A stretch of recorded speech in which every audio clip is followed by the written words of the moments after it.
STGT চাকরি নিয়ে উদ্বিগ্ন চাকরি প্রত্যাশী বেকাররা, শিক্ষা দপ্তর ও মুখ্যমন্ত্রী মানিক সাহা। মে মাসের শেষ সপ্তাহে সিদ্ধান্ত নিতে চেয়েও রাজ্য সরকার মামলার ভয়ে এগিয়ে শেষ পর্যন্ত 2 কদম পিছিয়ে গেছে, এমনটাই সূত্রের খবর। রিজার্ভেশন পলিসি অমান্য করে 230 জন এসটিজিটি শিক্ষক নিয়োগের বিজ্ঞপ্তি জারি করা হয়েছিল গত বছর 21 জুলাই। পরীক্ষা অনুষ্ঠিত হয় 2022 সালের 11 সেপ্টেম্বর। সর্বমোট 230টি পোস্টের মধ্যে এসটিদের জন্য সংরক্ষিত ছিল 172টি, সাধারণের জন্য 29টি, এসসিদের জন্য 29টি।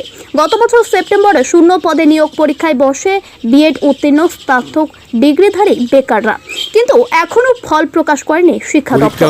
এসটিজিটি ইস্যুতে রাজ্য সরকারকে বারবার চিঠি দিয়েছেন অনিমেষ দেববর্মা, একটি চিঠির উত্তর নেই। যখন বঞ্চিত হচ্ছে তখন বিরোধী দল হিসাবে আমাদের যে কর্তব্য আমরা সেটা করছি।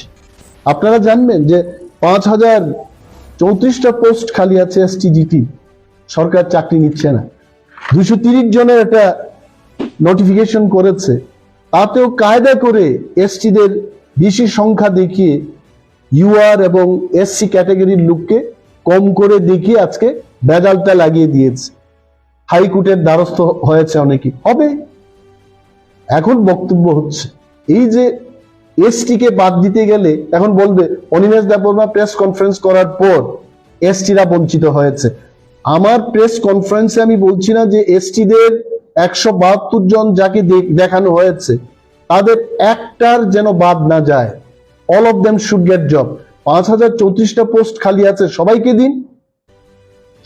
দিন, রোস্টার মেনেই দিন। কেন দেওয়া হচ্ছে না? কখনো 100 জনের নোটিশ বেরিয়ে এসছে, কখনো 230 জনের নোটিশ বেরিয়ে এসছে। 10,323 জন মানুষের চাকরি যাওয়ার পর অনেক স্কুল খালি হয়ে গেছে। এসটিজিটি ইস্যুতে সমাধান চেয়ে তখন পরীক্ষার্থীরা বারবার দাবি জানিয়ে আসছে। এই ফাইলটা মিষ্টি আছে সঙ্গে স্যার, এই ফাইলটার মধ্যে এরকম একটা ফাইল যেন কালকে আবার ফাইন্যান্সে পাঠানো হয়। হ্যাঁ, স্যার এই ইনস্ট্রাকশন দিয়ে একজনকে কল করেছেন আমাদের সামনে। তো এখন দেখার বিষয় যে ডিসিএম স্যার এটাকে কতটুকু এগ্রি করছেন। ডিসিএম স্যার যদি এটাকে সবটাকে এগ্রি করেন তাহলে আশা করি আমরা সবাই এটার মধ্যে এসে যাব এবং আমরা সবাই জবটা পাবো। এখন এসটিজিটি চাকরি নিয়ে বিষয়টি আদালতে যেমন গড়িয়েছে তেমনি অনেক আন্দোলন হয়েছে। প্রাক্তন শিক্ষামন্ত্রী রতনলাল নাথ চাকরি ইস্যুতে পরীক্ষার্থীদের সঙ্গে বেশ কয়েকবার কথা বলেছেন। এসটিজিটি চাকরি প্রার্থীরা তাদের দাবি জানিয়েছেন, কিন্তু এই নিয়োগের ক্ষেত্রে জটিলতা দেখা দেয় যখন রিজার্ভেশন পলিসি অমান্য করে সরকার বিজ্ঞপ্তি প্রকাশ করে। এই ইস্যুতে আদালতের দ্বারস্থ হয় একাংশ। গত বছর ডিসেম্বর মাসে আদালতে রায় বের হয়। রায়ে বলা হয় সরকার যেন রিজার্ভেশন পলিসি মান্য করে অথবা নতুন চাকরির বিজ্ঞপ্তি জারি করে নিয়োগ প্রক্রিয়া সম্পন্ন করে। সরকার এই রায়ের পর পুনরায় রিভিউতে পাঠানো হয়।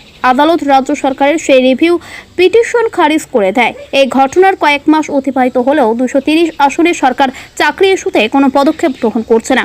এর ফলে বেকার এসটিজিটি চাকরি প্রার্থীদের মধ্যে উৎকণ্ঠা দেখা দিয়েছে। চাকরি প্রার্থীদের বক্তব্য, সরকারের খামখেয়ালিতে রিজার্ভেশন মান্য করা এবং এসটিজিটি চাকরি দুটোতেই ঝুলে রয়েছে। অনেকে এই গ্যারাকলে পড়ে চাকরির স্বপ্ন দেখতে দেখতে কেউ বয়সোত্তীর্ণ হয়ে গেছে, অনেকে আবার বয়সোত্তীর্ণ হওয়ার পথে। বিশেষ প্রতিবেদন ত্রিপুরা পাবলিক ওপিনিয়ন নিউজ।